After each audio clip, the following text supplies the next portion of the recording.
die. The sun was leaving the sky when Thomas saw the pony for the first time.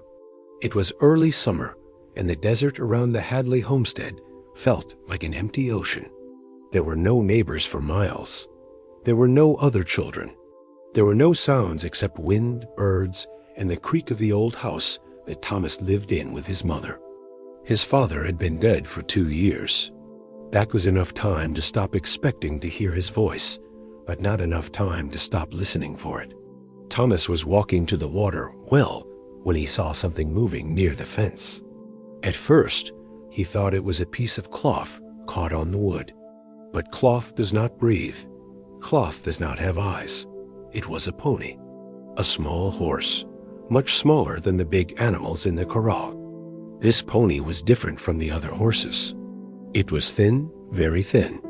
Its coat was not smooth like the Appaloosa stallion his mother owned. The pony's coat was patchy and rough, like old leather that had been left in the sun too long. One of its ears stood up. The other one bent forward in a way that made it look confused or sad, or both.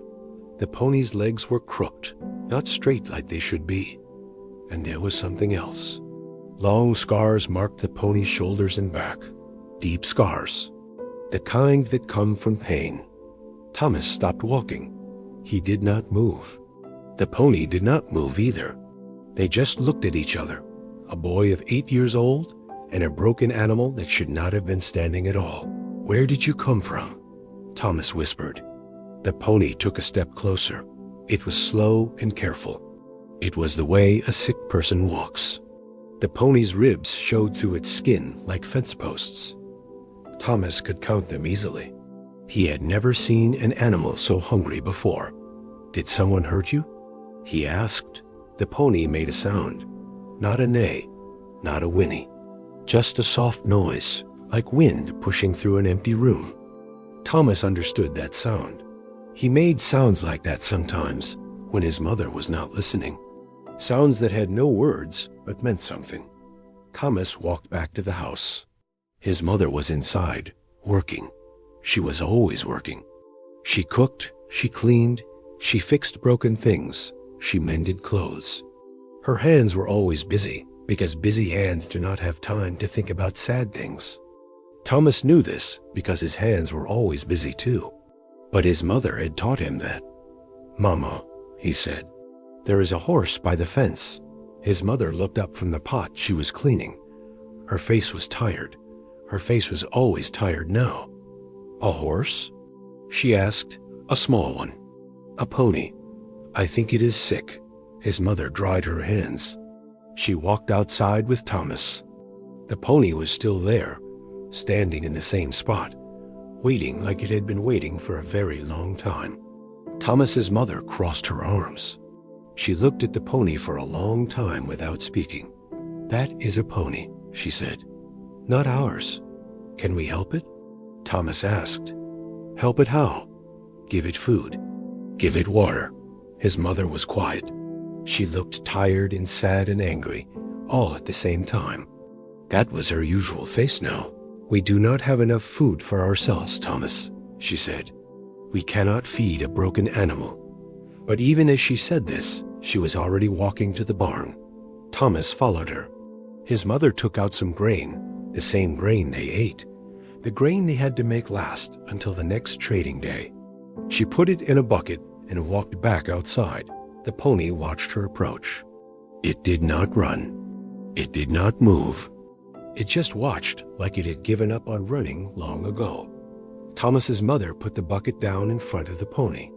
The animal bent down and ate slowly. Its jaws moved carefully, like eating hurt. "It will probably die anyway," his mother said. But she said this quietly, the way people do when they hope to be wrong. "We can help it not die," Thomas said. That night, Thomas lay in bed and could not sleep. He thought about the pony. He thought about the way it had looked at him. He thought about how broken things were still alive, how broken things could still stand, how broken things might need someone to stand with them. The next morning, before his mother woke up, Thomas went to the well. He filled a bucket with water, It was heavy. It made his arms hurt. But he carried it to where the pony stood, sleeping standing up the way horses do. The pony drank the water slowly. Thomas watched it drink and felt something inside his chest that he could not explain. It was not happiness. It was not sad. It was something else.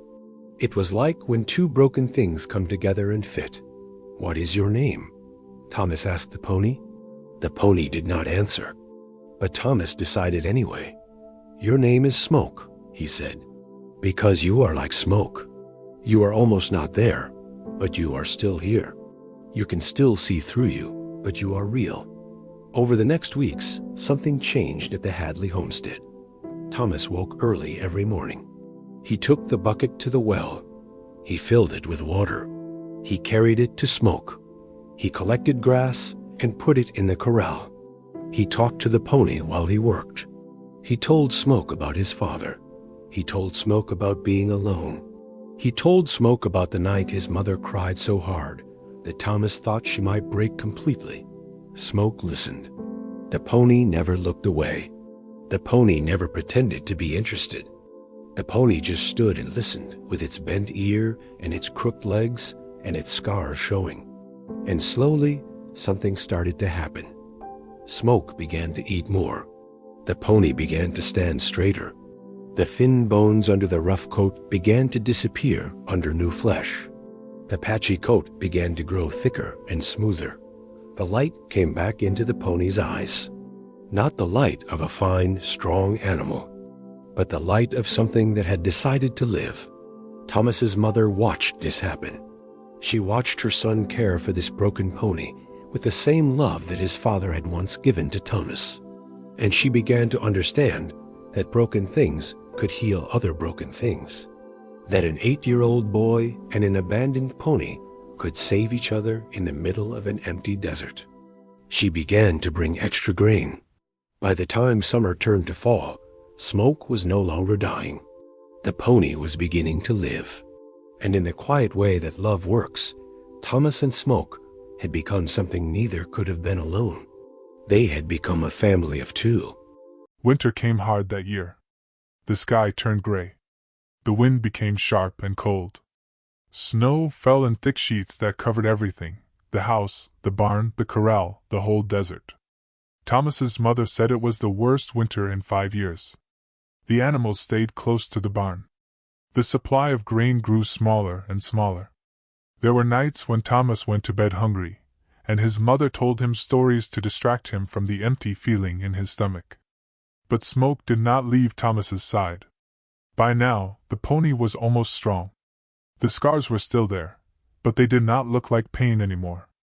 They looked like proof that Smoke had survived. The bent ears still bent forward. The crooked legs were still crooked. But the pony had become something beautiful in a way that could not be explained. It was the beauty of something that should have died but did not. It was the beauty of will and survival. Every morning, no matter how cold it was, Thomas would walk to the corral. His fingers would freeze. His nose would turn red. But he would be there with Smoke. He would brush the pony's coat. He would talk to Smoke about nothing and everything. He would press his face against Smoke's neck and feel the warmth there. It was the only warm thing in the cold world. His mother watched this from the window. She stopped asking him to stay inside where it was warm. She understood now that Thomas needed to be with Smoke the way Smoke needed to be with Thomas. They were healing each other still, even in winter. But something was changing in the wider world beyond the homestead. 2 weeks before Christmas, a man came to the house on horseback. His name was Mr. Harrison, and he owned the big ranch 5 miles away. He was a wealthy man with many animals and many workers. He rarely visited smaller homesteads like the Hadley Ranch. Thomas's mother invited him inside. Thomas listened from the corner while he mended a rope. "I have a problem," Mr. Harrison said, drinking hot tea. "I have a very valuable horse. An Appaloosa stallion. The finest animal in the territory. It is worth more money than most people earn in 10 years. Thomas's mother nodded but said nothing. "There are thieves," Mr. Harrison continued. "Bad men from the south. They steal horses and sell them far away where no one can find them. They have stolen from 3 ranches already. And they are coming north. The sheriff in town thinks they will hit the richest ranches next. That means mine. Thomas's mother straightened in her chair. Thomas felt something cold move through him that had nothing to do with winter. Why are you telling me this? His mother asked. Because they will be looking for the finest horses, Mr. Harrison said. And I am thinking of moving my Appaloosa here to your ranch. To hide it. These thieves do not know about small homesteads far from town. They look for the big, famous ranches. Your land is too small, too empty, too poor for them to notice. No one thinks there is anything valuable here. Thomas's mother was quiet for a very long time. You want to hide a valuable horse here? She asked. Yes. Just for 1 month. Until the thieves are caught or move on. I will pay you. And I will bring extra food and grain. Thomas's mother looked out the window.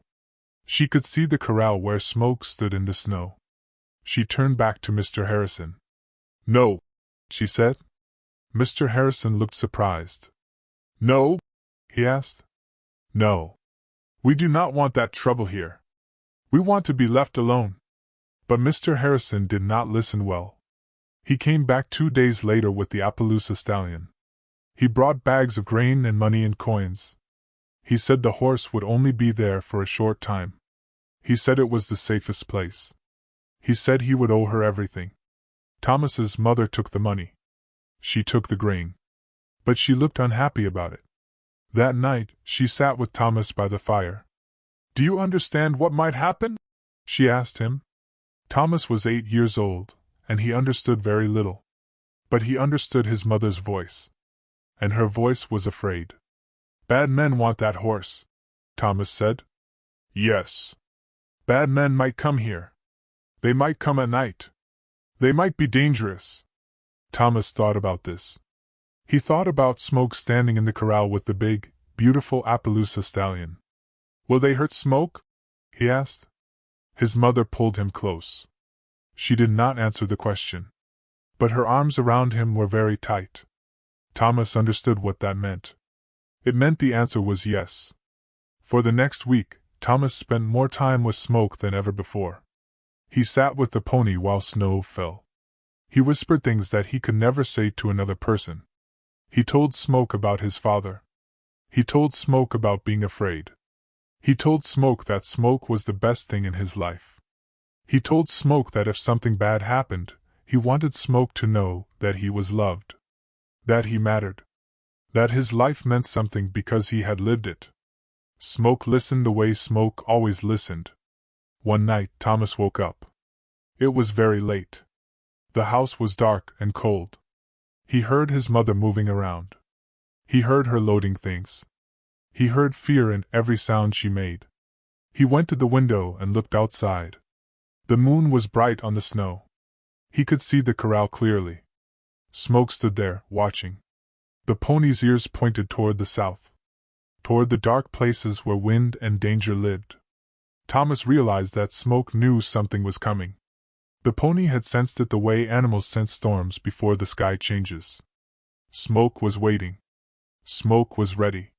Smoke was standing guard over something that was not even Smoke's own life. Thomas pressed his hand against the cold window glass. I am here, he whispered to the pony. I am here with you. Outside, in the snow, Smoke turned toward the window. The pony's eyes found Thomas's eyes. For a moment, across the cold and darkness, 2 broken creatures understood each other completely. The thieves would come. Thomas knew this now. But Smoke would be ready. And Thomas would not abandon his pony, no matter what happened. Some bonds are stronger than danger. Some loves are bigger than fear. And sometimes a boy and a broken pony become each other's greatest strength. Thieves came on a moonless night. 3 men on dark horses. They moved like shadows across the snow. They came from the south, just as Mr. Harrison had said they would. They came with rope and knife and the hunger for money that makes men cruel. Their names were Colton, Drake, and Graves. They had stolen 15 horses from 5 ranches. They had never been caught. They did not believe they could be stopped. Thomas heard them first. He was sleeping when a sound woke him, the distant thunder of hoofbeats on frozen ground. He sat up in bed. His heart began to beat very fast. He went to the window and looked out into the darkness. 3 riders. Moving toward the corral. Thomas ran to his mother's room and shook her awake. She was up in a moment. She grabbed his hand and pulled him into the deepest part of the house. She locked the door. She took down the rifle that hung on the wall. She positioned herself so that she could see the window, but no one outside could see her. Her hands were shaking, but her face was hard and cold. "Stay behind me," she whispered to Thomas. Outside, the 3 thieves had reached the corral. They moved with purpose and confidence. They had done this before. They knew how to steal. They knew how to move fast and silent. They did not know the Hadley homestead. They did not know that a boy loved a broken pony more than his own life.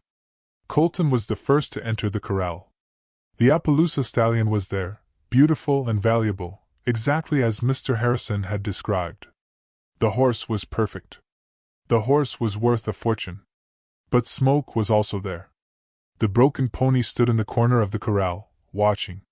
Watching the way Smoke had watched Thomas on the first day they met. Watching with awareness and understanding and something that looked like old knowledge. "Move that worthless animal," Colton said to Drake. He did not even look at Smoke. To him, Smoke was nothing. A broken, useless creature that did not matter. Drake walked towards Smoke to chase him away.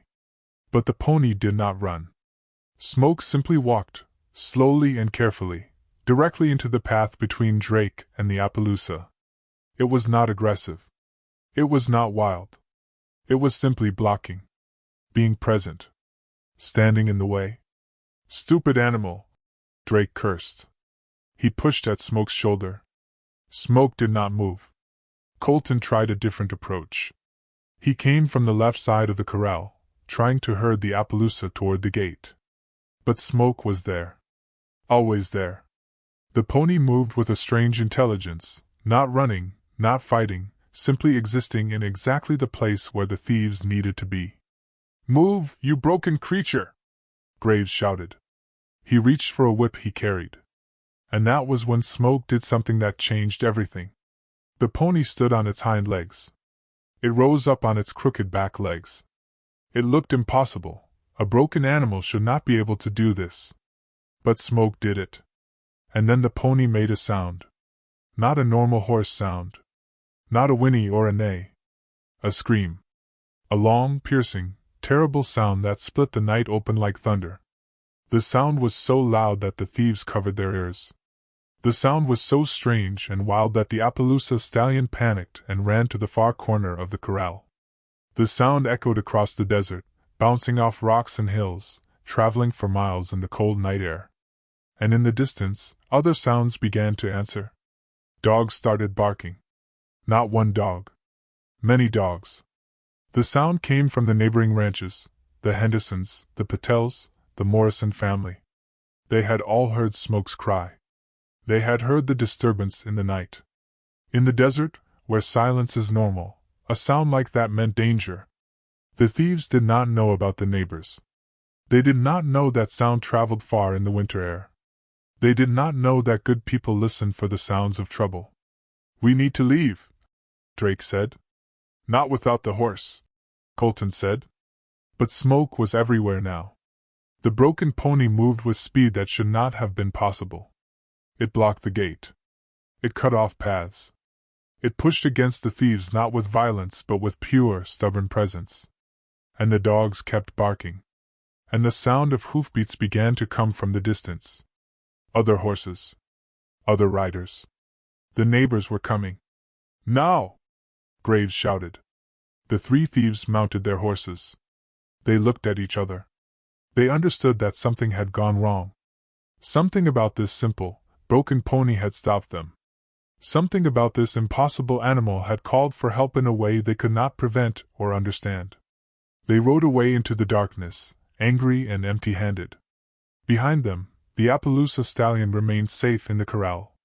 Behind them, Smoke stood breathing hard, the broken pony suddenly looking even smaller and more fragile than before. Within an hour, the neighbors arrived. Lanterns. Rifles. Horses. They found Thomas's mother standing guard in the doorway. They found the Appaloosa stallion safe in the corral. And they found Smoke collapsed in the snow. The pony had given everything it had. Thomas ran out into the cold before his mother could stop him. He knelt beside Smoke in the snow. The pony's breathing was shallow. The effort of those moments, standing on broken legs, screaming that impossible sound, blocking the thieves, had taken something precious from the little horse.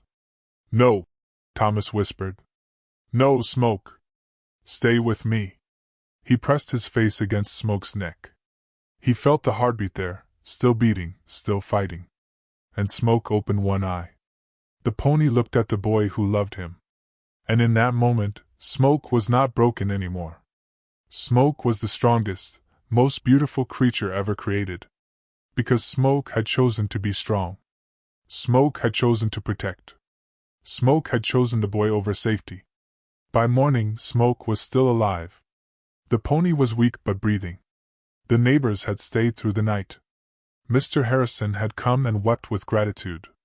The sheriff had sent news that the 3 thieves had been caught by the state police, confused and arguing about a cursed pony they could not explain. But none of that mattered to Thomas. What mattered was that Smoke lived. What mattered was that broken things had saved each other. What mattered was that love and loyalty are stronger than theft, stronger than cruelty, stronger than any force in the world. Thomas sat beside Smoke as the sun rose. He did not speak. He did not need to. His hand on the pony's neck said everything that needed to be said. Some bonds are stronger than death. Some loves are written in the very bones of the earth. And a broken boy and a broken pony had become something unbreakable. They had become proof that loyalty never dies. That silence is strength. That true bonds outlive every storm. Spring came to the desert 3 months later. The snow melted. The world turned green. Grass grew where only dust had been. And Smoke stood in the pasture, stronger with every passing day. The pony's coat was thick and smooth now. The bent ear still bent forward, but it bent with character, with history, with the proof of survival. The crooked legs were still crooked, but they carried the pony across the meadow with confidence and purpose. The scars on Smoke's back remained visible, but they no longer looked like marks of suffering. They looked like medals of honor. Thomas was 9 years old now. He had grown taller. He had grown stronger. But most importantly, he had learned something that most people never understand, even when they grow old and gray. He had learned that love is not about perfection. Love is about loyalty. Love is about showing up every single day. Love is about choosing someone, again and again, even when it would be easier to look away. Every morning, Thomas walked to the pasture before school. Smoke would come running, still a little crooked, still a little bent, but running with joy. The boy and the pony would spend time together. Sometimes they did nothing but stand in the sun. Sometimes Thomas would talk, and Smoke would listen. Sometimes they simply existed together, 2 souls that had saved each other. The story of that night had spread through the entire territory. People talked about the magical pony that had stopped the thieves. Some said Smoke was cursed, that the horse had been sent as a guardian spirit. Some said it was just a smart animal protecting what it loved. But everyone agreed on one thing: they had never heard of a creature so broken becoming so strong. They had never seen loyalty like the loyalty between Thomas and Smoke. Mr. Harrison came to visit one afternoon in early spring. He brought his son, a boy about Thomas's age. The Appaloosa stallion was with him. Mr. Harrison's face was different now. It was softer, more grateful, more humble. "I came to thank you," he said to Thomas's mother, "and to make you an offer." Thomas's mother was suspicious. She had learned to be suspicious of rich men with offers. "What kind of offer?" she asked. "I want to employ your family," Mr. Harrison said. "Thomas's father, I knew him. He was a good man. You have raised his son to be a good man too. A brave man. I want to offer you work at my ranch. Real work. Real wages. Enough to live with dignity." Thomas's mother was quiet. She looked at Thomas. She looked out at the pasture where Smoke grazed. "On one condition," she said. "Smoke stays here. This is Smoke's home." "Of course," Mr. Harrison agreed immediately. "That pony earned this land 10 times over." So the Hadley family did not move. But things changed anyway. Thomas's mother no longer worked from sunrise to sunset. She had help now. She had security. She had the knowledge that Thomas would eat well every day. She had peace in her heart. And Thomas had something else. He had become famous in a small way. Children from other homesteads would come to see him and Smoke. They wanted to touch the pony that had stopped the thieves. They wanted to hear the story over and over. Thomas told it patiently, but not the way the adults told it. Thomas told it as a simple story about a broken animal and a lonely boy who needed each other. "Smoke is not magical," Thomas would say. "Smoke is just loyal. Smoke loves me. So when danger came, Smoke protected me. That is all." But the children understood something deeper. They understood that in a world that was often hard and lonely, there was such a thing as a bond that could not be broken. There was such a thing as love that made you brave. There was such a thing as loyalty that changed everything. One day, a traveling writer came to the homestead. He was collecting stories about the frontier. He wanted to write down the story of Thomas and Smoke. Thomas's mother was hesitant, but Thomas said yes. The writer sat with Thomas for hours. He asked questions. He listened to the boy talk about finding Smoke. About feeding the pony grain by grain. About those nights when winter was so cold that the stars seemed close enough to touch. About the sound Smoke made on that night when the thieves came. About feeling the pony's heartbeat in the snow.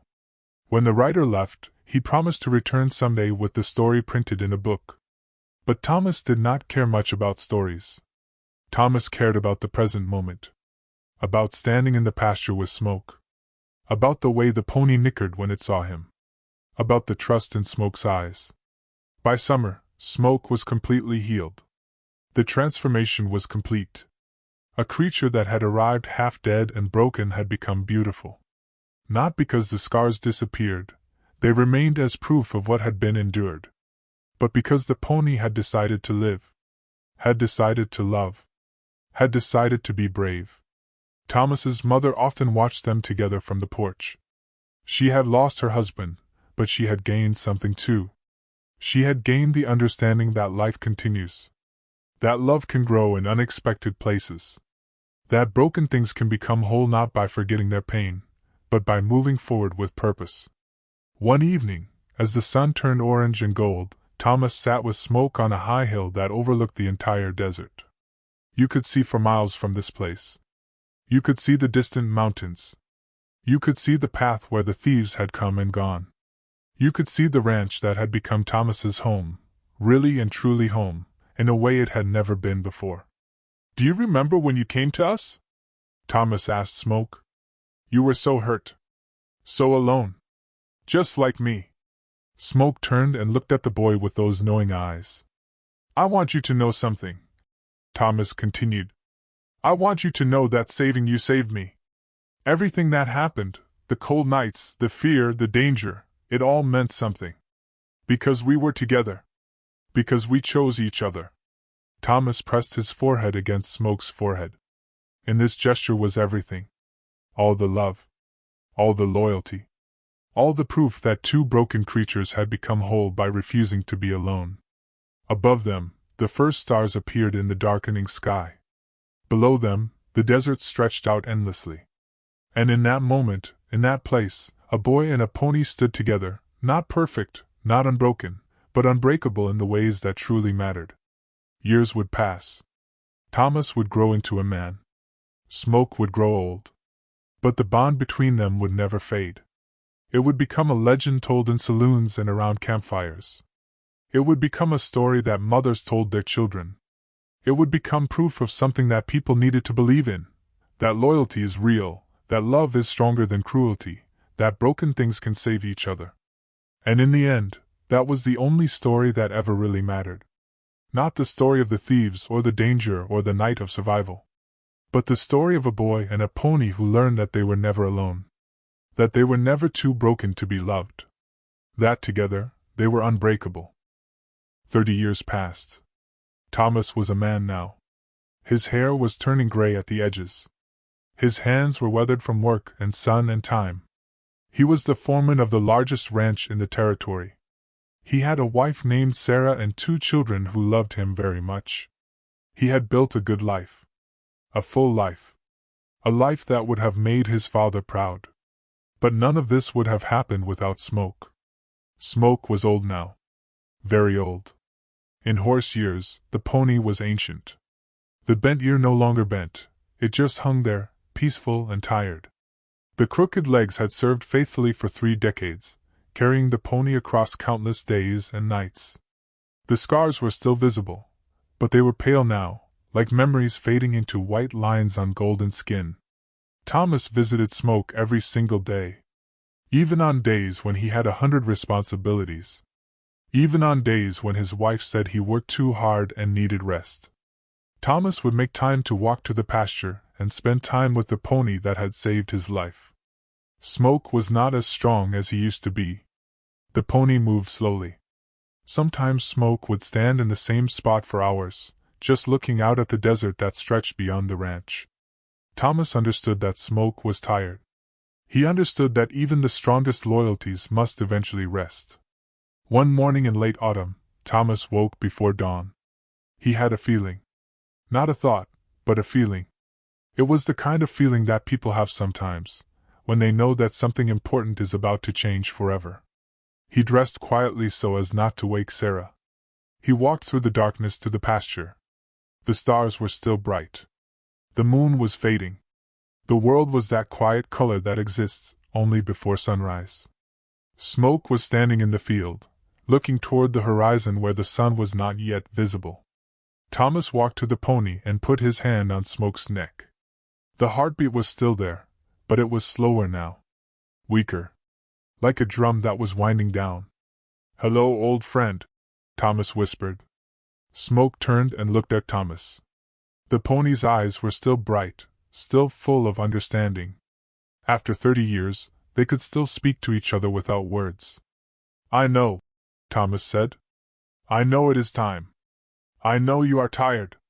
Thomas leaned against Smoke. He was a big man now, but in this moment, he felt like the 8-year-old boy who had first seen a broken pony by the fence. He felt small and scared and grateful all at once. "I want you to know something," Thomas said. "I want you to know what you did for me. You came to me when I was broken too. You came when I did not know how to live without my father. You showed me that broken things could be strong. You showed me that loyalty meant showing up every single day. You showed me that love is the most powerful force in this world." Thomas was crying now. Tears ran down his weathered face. "Everything I am because of you," he continued. "My wife loves me because you taught me how to love. My children know kindness because you showed me what kindness looks like. Everything good in my life comes from you, Smoke. Everything." The sun began to rise. Golden light spread across the desert.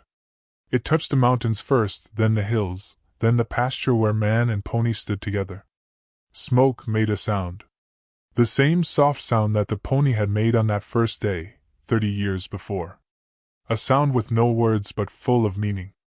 And then, as the sun rose higher, as the light grew warmer, Smoke closed its eyes. The pony's breathing became slower. Slower. Then it stopped. Thomas held Smoke's neck and did not let go. He stood there as the sun rose fully. He stood there as the ranch began to wake up. He stood there until his wife found him and gently pulled him away. News of Smoke's death spread through the territory faster than any news had spread before. People came to the ranch to pay their respects. They came from neighboring homesteads. They came from towns 50 miles away. They came because they understood that something important had left the world. Mr. Harrison, very old now, his face lined with decades of living, came and wept beside Smoke's resting place. He told Thomas that Smoke had saved more than just one night. Smoke had saved a way of thinking about the world. Smoke had shown people that loyalty was real. That love was real. That bonds could not be broken by time or distance or death. The traveling writer who had visited 30 years before arrived with a book. He had written the story of Thomas and Smoke. The book had been published in 3 cities.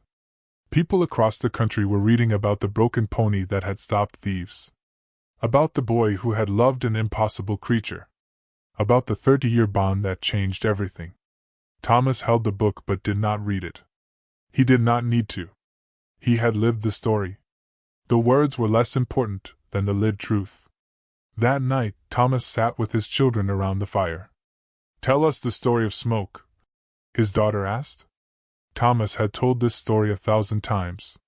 But tonight was different. Tonight he told it differently. "There was a boy," Thomas began, "who was very lonely. And there was a pony that was very broken. And they found each other. And they saved each other. Not because of magic. Not because of luck. But because they chose to. Every single day, they chose to be there for each other." His children listened with the kind of attention that children give to the most important truths. "And the lesson," Thomas said, "is this: in this world, there will be many things that try to break you. There will be cold nights. There will be danger. There will be loss. But if you find something or someone to love, something or someone to be loyal to, you can survive anything. You can become stronger than your broken parts. You can become beautiful not because the scars disappear, but because the scars prove that you survived. That you lived. That you mattered." Thomas looked into the fire. "Smoke died today," he said. "But Smoke is not really gone. Smoke is here in me. Smoke is in this ranch. Smoke is in the story that will be told for generations. Loyalty like that does not die. It transforms. It becomes eternal." Years continued to pass. Thomas grew older. His children grew and had children of their own. The story of Thomas and Smoke became a legend in the territory. It became a story told in schools. It became a story that mothers whispered to frightened children during thunderstorms. It became proof of something that people desperately needed to believe in: that loyalty is real, that love is eternal, that broken things can save each other. When Thomas was very old, a journalist came to interview him. She wanted to know the secret. What was the secret of the bond between a boy and a pony? Thomas looked out at the pasture where Smoke had grazed for 30 years. "There is no secret," he said. "There is only this: love is not about having someone perfect. Love is about showing up. Every single day. Love is about choosing someone, again and again, even when it would be easier to leave. Smoke was broken. I was broken. But together we were whole." He paused. "And the thing about loyalty like that," he continued, "is that it never dies. It lives forever in the hearts of those who remember. It becomes a light in the darkness. It becomes proof that we are never truly alone. That we are never too broken to be loved." Thomas passed away on a spring morning, exactly as his pony had passed away. The territory mourned him. But they also celebrated him. Because he had lived a life that mattered. Because he had loved deeply. Because he had proven that one boy and one broken pony could change the world. And in the desert, where the wind still blows across empty spaces, people say that sometimes, on quiet nights, you can hear a sound. A soft neighing. A boy's laughter. A reminder that loyalty is eternal. That love is real. That broken things can save each other. Forever and always.